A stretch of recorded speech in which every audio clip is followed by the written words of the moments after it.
ইন্নাল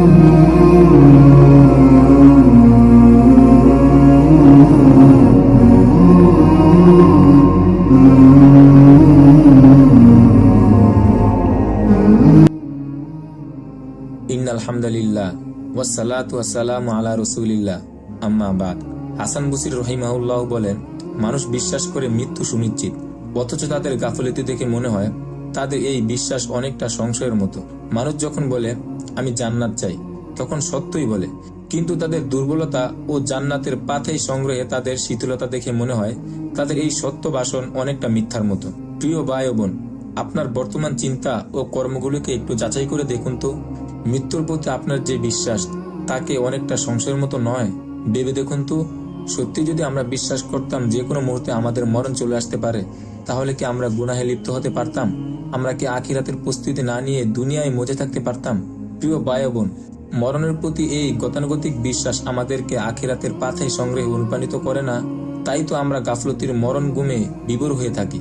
এই অবস্থায় যদি হঠাৎ মৃত্যু চলে আসে, কি অবস্থাটা হবে কখনো ভেবে দেখেছেন? আল্লাহ আমাদের সবাইকে হেফাজত করুন। আমরা যদি সত্যিকার অর্থে জীবনে সফল হতে চাই, জাহান্নাম থেকে নাজাত পেতে চাই, তাহলে আখিরাতের প্রতি আমাদের ঈমান নবায়ন করতে হবে। গতানুগতিক বিশ্বাসের সীমানা পেরিয়ে মৃত্যু, কবর ও আখিরাতকে আমাদের সত্যিকার উপলব্ধিতে নিয়ে আসতে হবে।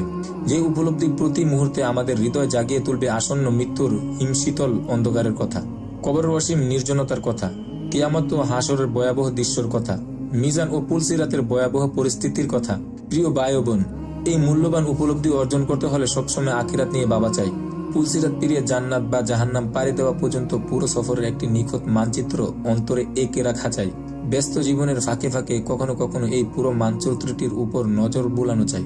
এই পথ ধরে আমাদের সফর কেমন হবে তা নিয়ে কল্পনা করা চাই। আপনার অন্তরে এই মানচিত্র আঁকা আছে তো?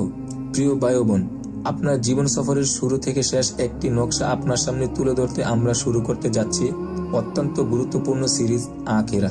ইনশাআল্লাহ এই সিরিজে আমরা কবর থেকে শুরু করে আখিরাতের সর্বশেষ মঞ্জিল পর্যন্ত পুরো সফর কোরআন সুন্নাহের আলোকে আপনাদের সামনে তুলে ধরার চেষ্টা করব।